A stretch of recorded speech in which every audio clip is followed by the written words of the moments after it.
नमस्कार, मैं आश्रुति वोहरा। आपका बहुत बहुत स्वागत है हमारे इस खास बुलेटिन में। शुरुआत करेंगे अहम खबरों के साथ। साल 2024 में 22 जनवरी के ही दिन अयोध्या के दिव्य राम मंदिर में रामलला की प्रतिमा में प्राण प्रतिष्ठा की गई थी। आज राम मंदिर प्राण प्रतिष्ठा के 2 वर्ष पूरे होने पर अयोध्या की गलियों में फिर उजाला छाया है। राम नाम से हर मन में सुकून पा चुका है। मनीष त्रिपाठी, जो रामलला के कपड़ों के डिजाइनर के साथ ही एक जाने माने फैशन डिजाइनर हैं, जो विशेष रूप से अयोध्या में रामलला की पोशाक डिजाइन करने के लिए प्रसिद्ध हैं और उन्होंने मिशन बैज भी बनाए हैं। वे अयोध्या के राम मंदिर में रामलला सरकार के लिए विभिन्न प्रकार के वस्त्र डिजाइन करते हैं, जिसमें भारतीय पारंपरिक वस्त्र कला का उपयोग भी होता है। बैठे त्रिलोका, हर्षित भये गए सब होका। इसका अर्थ है सुशासन और जन कल्याण का राज। इसका अर्थ है सबका साथ, सबका विकास की भावना से शासन। राम से राष्ट्र का अर्थ है नहीं दरिद्र को दुखी न दीना। जहां कोई न गरीब हो, न कोई दुखी हो, जहां भारत गरीबी से मुक्त होकर आगे बढ़े। जब शासन का केंद्र सत्ता नहीं सेवा बन जाए, तब योजनाएं कागज से निकलकर जमीन पर उतरती हैं। बदलाव शोर में नहीं, परिणामों में दिखता है। इसी निरंतरता से पहले राम मंदिर का निर्माण हुआ और अब इसी निरंतरता से भारत भी गरीबी से मुक्ति की दिशा में आगे बढ़ रहा है। राम राज्य के 2 साल किसी एक दिन की कहानी नहीं, बल्कि सेवा के जरिए देश के हर कोने तक पहुंचते बदलाव की तस्वीर है।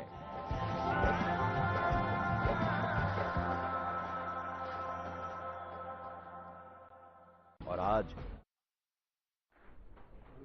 गणतंत्र दिवस से पहले आयोजित हुए कल्चर इवनिंग में यूपी को प्रथम स्थान प्राप्त हुआ। दिल्ली के राष्ट्रीय रंगशाला कैंप में आयोजित कल्चर इवनिंग कार्यक्रम में 15 राज्यों की टीम ने हिस्सा लिया था। आपको बता दें, यूपी की टीम ने रक्त बीज वध पर आधारित फोक डांस करके सभी का दिल जीत लिया। बुंदेली फोक डांस पर उत्तर प्रदेश का रक्त बीज वध डांस आधारित था। यूपी को प्रथम स्थान, तमिलनाडु को दूसरा और महाराष्ट्र को तीसरा स्थान प्राप्त हुआ।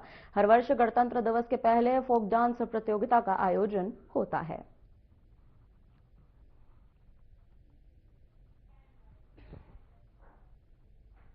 उप मुख्यमंत्री केशव प्रसाद मौर्य के स्पष्ट निर्देशों के अनुपालन में प्रधानमंत्री ग्राम सड़क योजना के अंतर्गत कार्यों में लापरवाही, अनुबंध शर्तों के उल्लंघन और गुणवत्ता मानकों का पालन न किए जाने के मामलों में कड़ी प्रशासनिक कार्रवाई की गई। उप मुख्यमंत्री केशव प्रसाद मौर्य का कहना है कि प्रधानमंत्री ग्राम सड़क योजना के अंतर्गत ग्रामीण क्षेत्रों में गुणवत्तापूर्ण, सुरक्षित और समयबद्ध सड़कों का निर्माण सरकार की सर्वोच्च प्राथमिकता है। किसी भी स्तर पर लापरवाही, अनियमितता या गुणवत्ता से समझौता स्वीकार्य नहीं है। साथ ही उन्होंने अधिकारियों को निर्देश दिए कि सभी परियोजनाओं की सतत निगरानी सुनिश्चित की जाए, दोषी पाए जाने पर कठोर कार्रवाई की जाए। आपको बता दें, उत्तर प्रदेश ग्रामीण सड़क विकास प्राधिकरण द्वारा स्पष्ट किया गया है कि जनहित से जुड़े विकास कार्यों में पारदर्शिता, जवाबदेही, गुणवत्ता के मानकों का कड़ाई से पालन किया जाए। भविष्य में भी ऐसी लापरवाही पर त्वरित एवं निर्णायक कार्रवाई जारी रहेगी।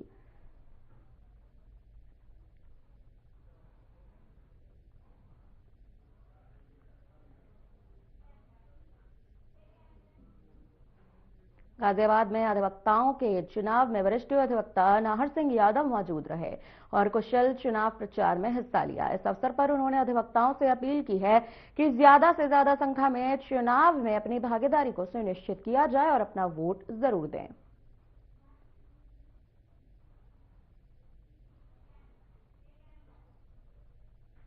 उत्तर प्रदेश सरकार के प्रतिनिधि मंडल ने वर्ल्ड इकोनॉमिक फोरम की वार्षिक बैठक 2026 के तीसरे दिन वैश्विक और भारतीय कंपनियों के साथ महत्वपूर्ण निवेश समझौतों पर हस्ताक्षर किए। इस दिन सबसे बड़ा निवेश 8,000 करोड़ का किया गया। वहीं आपको बता दें, परियोजनाओं के लिए भी लिमिटेड 500 मेगावाट कृषि अवशेष वेस्ट टू एनर्जी के लिए समझौता किया गया। वहीं रेशम मेटेरियल्स प्राइवेट लिमिटेड ने 4,000 करोड़ का निवेश किया और इसके अलावा 820 करोड़ के निवेश के साथ कार्बन कंपस सर्विसेज ने सीबीजी संयंत्र और कार्बन क्रेडिट मोनेटाइजेशन के लिए एमओयू के हस्ताक्षर लिए, जिससे स्वच्छ ऊर्जा और सर्कुलर इकोनॉमी को भी बढ़ावा मिलेगा। यह बैठक यूपी के लिए एक महत्वपूर्ण मील का पत्थर साबित हुई।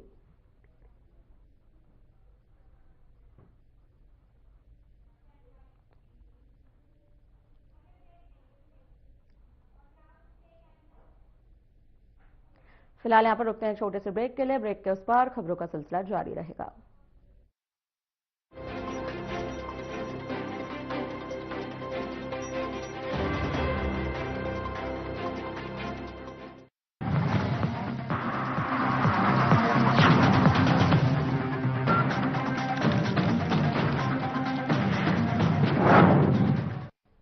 यूपी में ग्रीन मोबिलिटी को नई रफ्तार, निवेश और रोजगार के अवसर अपार। यशस्वी प्रधानमंत्री श्री नरेंद्र मोदी जी की प्रेरणा और माननीय मुख्यमंत्री योगी आदित्यनाथ जी के दृढ़ संकल्पों से उत्तर प्रदेश इलेक्ट्रिक वाहनों के विकास में अग्रणी राज्य बन चुका है। नोएडा और ग्रेटर नोएडा में ऑटो कंपोनेंट और बैटरी इकाइयों के विकास के साथ 2400 सार्वजनिक चार्जिंग स्टेशन स्थापित किए गए, जिसके परिणाम स्वरूप दिसंबर 2025 तक यूपी में लगभग 15 लाख इलेक्ट्रिक वाहन पंजीकृत हुए और वित्त वर्ष 2024-25 में यूपी में इलेक्ट्रिक वाहनों को अपनाने की दर हुई 10%। राजधानी लखनऊ में नया ईवी मैन्युफैक्चरिंग प्लांट शुरू हुआ है, जहां इलेक्ट्रिक बसें और छोटे कमर्शियल वाहन बनाए जाएंगे। आज हरित मार्गों पर 750 से भी ज्यादा ई बसें संचालित होती हैं और उत्तर प्रदेश इलेक्ट्रिक वाहनों के मैन्युफैक्चरिंग के वैश्विक केंद्र के रूप में स्थापित हो रहा है।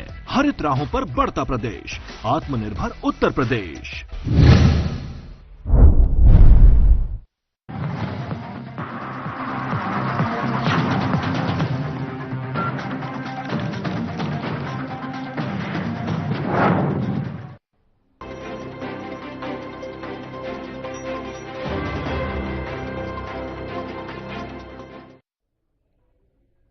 ब्रेक के बाद एक बार फिर से आपका स्वागत है। बढ़ते हैं खबरों में आगे। मुख्यमंत्री योगी आदित्यनाथ हरियाणा के सोनीपत जिले के मूर्थल स्थित बाबा नागेवाला धाम पहुंचे, जहां उन्होंने मूर्ति प्राण प्रतिष्ठा समारोह और आचमान भंडारे में मुख्य अतिथि के रूप में शिरकत की। साथ ही सीएम योगी ने कार्यक्रम को संबोधित भी किया। सनातन धर्म की आध्यात्मिक और सांस्कृतिक विरासत में नाथ पंथ भारत के प्राचीनतम उपासना विधियों में से एक है, जिसने जीवन के मूल्यों और जीवन को जीने के लिए सदैव एक नई प्रेरणा दी है। समाज को उसके साथ जुड़ने, उसके साथ मिलकर के आगे बढ़ने के लिए प्रेरित किया है। और यही कारण है, बृहत्तर भारत में आप जहां कहीं भी जाएंगे, नाथ सिद्धों, योगियों की एक लंबी श्रृंखला, उनके मठ, उनके मंदिर, उनका धूना, उनके खो, इनके माध्यम से आपको एक लंबी श्रृंखला देखने को मिलेगी। उत्तर से दक्षिण, पूरब से पश्चिम, सर्वत्र फैले हुए धर्मस्थल सनातन धर्म के प्रति, उनके मूल्यों और आदर्शों के प्रति, नाथ पंथ की परंपरा की प्रतिबद्धता को भी प्रस्तुत करते हैं। बहनों और भाइयों, आज देश प्रधानमंत्री मोदी जी के नेतृत्व में एक भारत श्रेष्ठ भारत को अपनी आंखों से, भौतिक चक्षुओं से देख रहा है। भारत तेजी के साथ दुनिया में आगे बढ़ रहा है और ये हमारा सौभाग्य है कि 1000 वर्षों के अंदर दर्जनों पीढ़ियां चली गई। एक हसरत थी कि हम भारत को परम वैभव पर, भारत को श्रेष्ठ भारत के रूप में स्थापित करते हुए देख सके। 1000 वर्षों के अंदर वह 1000 वर्ष विदेशी आक्रांताओं का सामना करते हुए, गुलामी की जंजीरों को तोड़ते हुए व्यतीत हो गए। एक कालखंड ऐसा भी आया था जब लोगों ने मान लिया था कि गुलामी हमारी नियति बन चुकी है, अब हम इससे मुक्त नहीं हो पाएंगे। लेकिन भारत की चेतना, सुप्त चेतना ने लड़ाई ली। भारत फिर उठ खड़ा हुआ। आज स्वतंत्र भारत में आजादी के अमृत काल के दौरान भारत ने प्रधानमंत्री मोदी जी के नेतृत्व में जिस लड़ाई को आगे बढ़ाया है, जिस अभियान को आगे बढ़ाया है, हम सब भारतवासियों का दायित्व बनता है। इसी अभियान में भारत का भी और सनातन धर्म का भी कल्याण है। याद रखना, ये दोनों एक दूसरे के पूरक हैं। भारत का हित होगा तो सनातन धर्म का हित होगा, और सनातन धर्म का हित होगा तो भारत का हित होगा। दोनों अलग अलग करके नहीं देखे जा सकते। सनातन धर्म मजबूत होगा तो विश्व मानवता के कल्याण का मार्ग मजबूत होगा। सनातन धर्म की मजबूती के लिए भारत की मजबूती आवश्यक है, और भारत की मजबूती के लिए आवश्यक है कि उस भाव और भंगिमा के साथ कार्य करने वाले लोग मिले। ऐसे लोगों के हाथों में, धार्मिक हो या आध्यात्मिक हो या फिर राजनीतिक नेतृत्व, ऐसे हाथों में नहीं होने चाहिए जो देश को एक नई दिशा दे सके, देश को आगे बढ़ा सके, भारत को विकास की उन बुलंदियों की ओर पहुंचा सके जहां पर भारत आज से 1500 वर्ष पहले, 2000 वर्ष पहले जहां भारत था, और भारत ने पिछले 11 वर्ष के अंदर उस शानदार यात्रा को आगे बढ़ाया है। कोई सोचता था आज से 5 साल पहले, 10 साल पहले कि अयोध्या में राम मंदिर का निर्माण होगा? लोगों के लिए कल्पना थी। संघर्ष सनातन धर्मावलंबी करता था, लेकिन वो ये नहीं मानता था कि ये हो पाएगा। अच्छी सरकार चुनी गई, बन गया ना डबल इंजन की सरकार, डबल ताकत के साथ, डबल स्पीड के साथ कैसे बढ़ती है। गुलामी की बेड़ियां तोड़ डाली गई, गुलामी के ढांचे नष्ट हो गए। अयोध्या में रामलला का भव्य मंदिर का निर्माण हो गया, और सनातन धर्म की ध्वजा पताका उसके ऊपर फहरा रही है। यह है भारत का वैभव जो प्रत्यक्ष दिखता है। कोई सोचता था काशी में, काशी विश्वनाथ धाम, आज से 10 साल पहले कोई जाता था, 10 श्रद्धालु एक साथ जाने में कठिनाई होती थी, 50 लोग नहीं जा सकते थे। आज काशी विश्वनाथ धाम में 50,000 श्रद्धालु एक साथ जा सकता है, दर्शन कर सकता है। इस समय 1.5 से लेकर 2 लाख श्रद्धालु प्रतिदिन वहां दर्शन कर रहा है। अयोध्या में 1.5 से 2 लाख श्रद्धालु प्रतिदिन दर्शन कर रहा है। कोई भय नहीं, कहीं कंजेशन नहीं, कहीं पर अफरा तफरी नहीं। और प्रयागराज में समरसता का क्या अद्भुत नजारा है। मौनी अमावस्या में 4.5 करोड़ श्रद्धालुओं ने संगम में स्नान किया। 4.5 करोड़। दुनिया के कई देशों की आबादी 4.5 करोड़ नहीं है, जहां हमारे यहां एक दिन में लोग संगम में, त्रिवेणी में आस्था की डुबकी लगा रहे हैं। ये भारत में ही हो सकता है।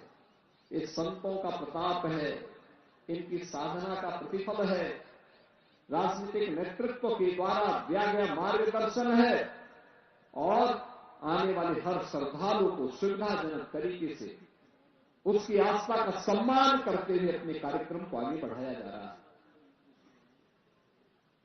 पिछला एक सहस्त्राब्दी, यानी 8वीं सदी से लेकर के 19वीं सदी तक भारत ने गुलामी की बेड़ियों को, विदेशी आक्रांताओं को झेला है।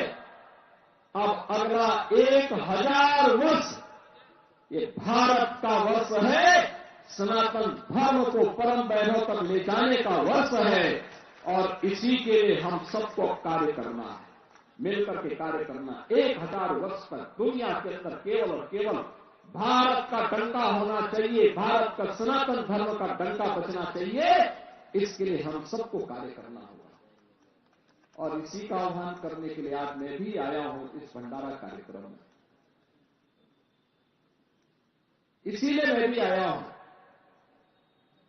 ये काम केवल राजनीतिक नेतृत्व का मात्र नहीं है, समाज का भी है। प्रधानमंत्री जी जब कहते हैं ना विकसित भारत बनाने के लिए, विकसित भारत बनेगा तब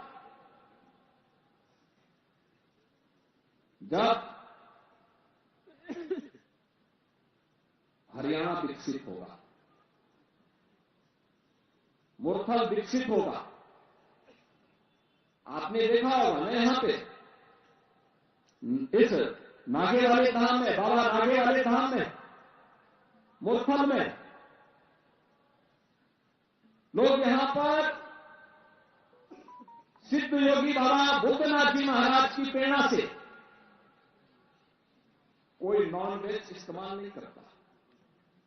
कितनी बड़ी बात है। एक संत ने प्रेरणा दी और उस प्रेरणा का परिणाम क्या है? उनका आशीर्वाद यहां बरसता है। ये धाम बन गया, वीरान जगह आज धाम बन गया।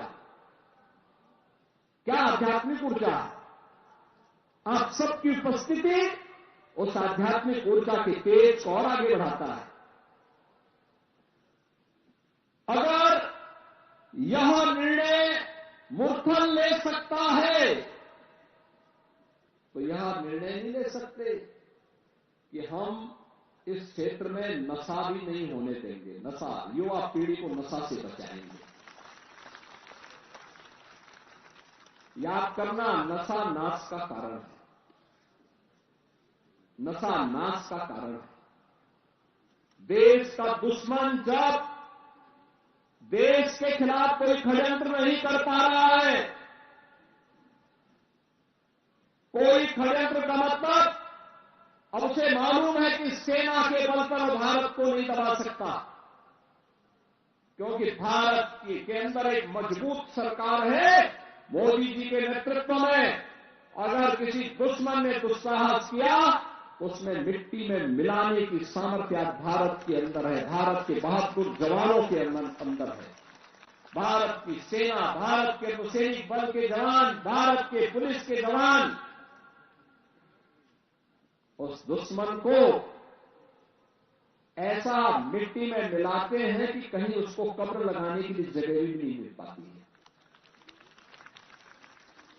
इसलिए वह सामने नहीं बोलना चाहता, चोरी छुपे वह भारत की नौजवान पीढ़ी को खराब करना चाहता है। कहते भी है ना, किसी देश के भविष्य को देखना तो वहां के युवाओं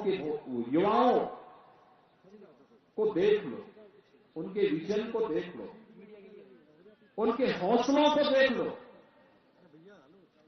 युवा अगर उत्साही है, युवा के मन में देश और समाज के प्रति कुछ कर गुजरने की तमन्ना है, तो देश का भविष्य उज्जवल है। जहां पे युवा शक्ति हताश हो, निराश हो, नशे की चपेट में हो, उसका कोई भविष्य नहीं हो सकता, कोई भविष्य नहीं हो सकता। याद करना, कोई अधिकार नहीं है हम लोगों को अपने युवाओं के भविष्य के साथ खिलवाड़ करने का। किसी को नहीं है, किसी को नहीं होना चाहिए। और इसीलिए मैं आप सबसे कहूंगा, एक अभियान चलना चाहिए नशे के खिलाफ, उन कुरीतियों के खिलाफ जो समाज को अंदर अंदर खोखला बना रहा है, उन कुरीतियों के खिलाफ जो समाज को चौराहे पर खड़ा करके हताशा और निराशा की गहरी खाई की ओर धकेल रहा है। जीवन हताशा और निराशा का नाम नहीं है। जीवन तो उत्साह और उमंग का नाम है, श्रद्धा और समर्पण का नाम है, आगे बढ़ने के लिए एक नई प्रेरणा का नाम है। अपनी विरासत पर गौरव की अनुभूति करते हुए नित्य नवीन नवाचार के साथ नए प्रयोग करते हुए आगे बढ़ने का नाम ही जीवन है। याद करिए, धर्म केवल उपासना विधि नहीं है। उपासना विधि व्यक्ति की स्वयं की उपासना हो सकती है, उसको थोपा नहीं जाता है, लेकिन धर्म का जो व्यापक स्वरूप है वो बृहद है, यतो अभ्युदय निःश्रेयस, यानी जिसमें दोनों की सामर्थ्य हो। अभ्युदय का मतलब सांसारिक उत्कर्ष। इस जीवन में आदि दैविक, आदि भौतिक और आध्यात्मिक तीनों प्रकार के विकास की प्रक्रिया को आगे बढ़ाना। भौतिक विकास को, आध्यात्मिक उन्नयन को, सांस्कृतिक उन्नयन के लिए पहला पक्ष है। और जब हमारा इस क्षेत्र में हम पारंगत होंगे तो स्वयं ही निःश्रेयस का यानी मुक्ति का मार्ग प्रशस्त होगा।